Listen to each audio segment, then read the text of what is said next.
Today's video, we're doing something very interesting. We're not going to just be covering some Anoles. We're going to be covering, some may say, the best Anoles. Why are they the best Anoles? Simply because these Anoles characterize some of the most unique behaviors, interesting appearance, and have some absolutely jaw-dropping personalities, aka my favorite Anoles. How about y'all sit down, grab your strange oddities as snacks, and well, let's watch this fun video we're doing. Yeehaw, peoples. Now, the first Anole we're going to talk about in this video is going to be the Cuban Cliff Anole, or Anolis barshades. Why are they number 5th option? They're so crazy, alien looking. I glaze them all the time any chance I get. That's because the other ones in this video, in my opinion, are far more interesting. Barshades does Australia a lot of very cool things. One, how they move compared to another Anoles. Most Anoles are going to be on sticks, going up, down, side to side, etc., doing their own thing. But when it comes to the Cuban cliff Anole, they tend to stick to the walls, right? Because, well, it's on the name, cliff. So they're going to be hanging on walls, etc., and kind of outward. So when you see them, it's more so on a wall versus, say, a stick, which sounds really simple and basic, but when they're actually in front of you, it's a lot more interesting. And let's just go over, how they view people. In my experience, I've had very interesting relationship with them, to be honest. With the female, she likes me a little bit, not too much the tongue feed. The male's definitely more so standoffish, but they're definitely not scared of me, but they're definitely not trustful of me. It's very weird. They're very intelligent. It's weird how they react to people, I mess with them trying to get them out the cage when, say, we were moving, and every Anole around me was super easy, like super easy to get in here. But them, it took 3 hours because I tried to grab them and they move over here and then they'd go, oh, hey, oh, you lost. You lost, buddy. And it was hell. It was horrible. But they're super intelligent, very interesting animals, and very fun to work with, in my opinion. They're pretty big for being a lesser annatid, which is the Anoles Ferreus. This is one of my favorite Anoles. Obviously, males have the cell fins, females do not. You hear this often. I've recently just made a video, so you want to learn more, watch that. But this Anole holds a very special place in my heart. It's technically one of my very first Anoles, and it's one of the very first Anoles I've had massive success breeding with. And I still have somewhat positive results with them after the whole incident, if you watch that video. We're seeing very positive things over here with this new male, and it is a amazing thing going on. But behaviorally, these guys are very different from, say, our last pick, which was barshades. These guys are far more shy of you and far more willing to not trust you, my friend. But with enough time and patience, they will become very bold. The offspring I've been growing out since he was a wee old baby, because, he hatched out here, not in this house, my mom's house, yeah. But they hatched out with me. I've raised him. He is very much far more bolder and does a lot more weird things, if you ask me. He's an oddball. I like him. He's very fun to have around. But he's more bold than his dad was, his mother is, or maybe his mom, because they're in a trio, and the new male. He's the boldest one I've ever seen. So if you do work with them from a young age, they do tend to be more bold.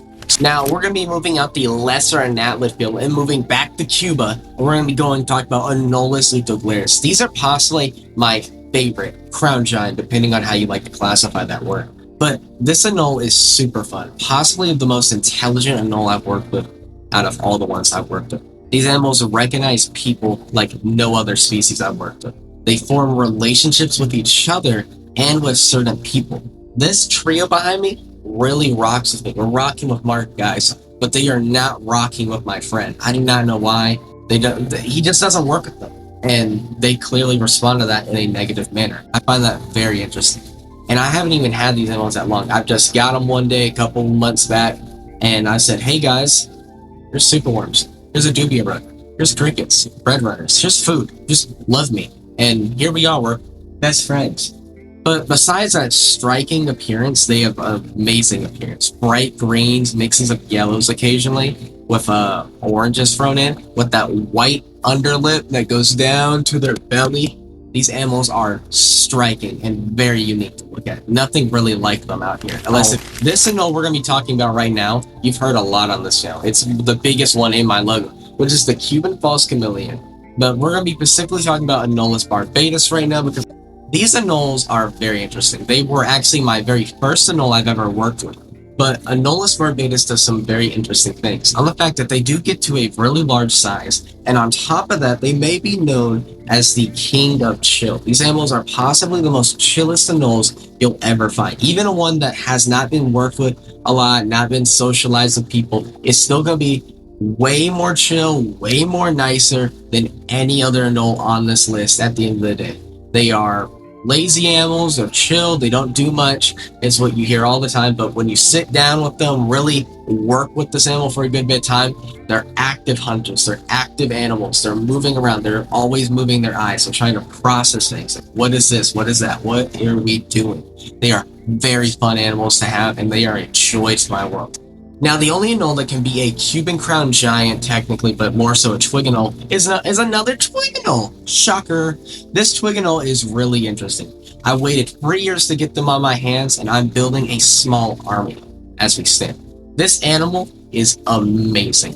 With that small size, they are still relatively really chill animals like the false chameleon and tolerate people to a huge degree. Not as much as a false chameleon, let me get that straight, but way more than most Anoles. They are, in my opinion, the second that factor. But where they really strike home is the colors that you get. Where this animal can get orange, they can get green, hues of red, and a beautiful red, pinkish dewlap.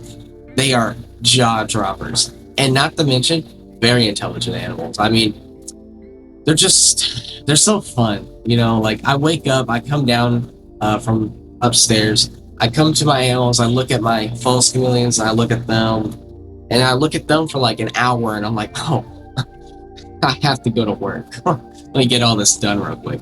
Anyways, what do you think of these Anoles? Am I being lazy by doing this? Well, simply, if you may have noticed by this quality jump from the prior quality, this video was obviously filmed on a big boy Canon camera, although this little clip's being filmed on, well, you know, one of these really nifty, cool devices we call a phone. And yeah, so let me know how you like this video. Am I being lazy? Am I? Who knows? Maybe I am. But if you liked it, like, sub, share, and go watch that video.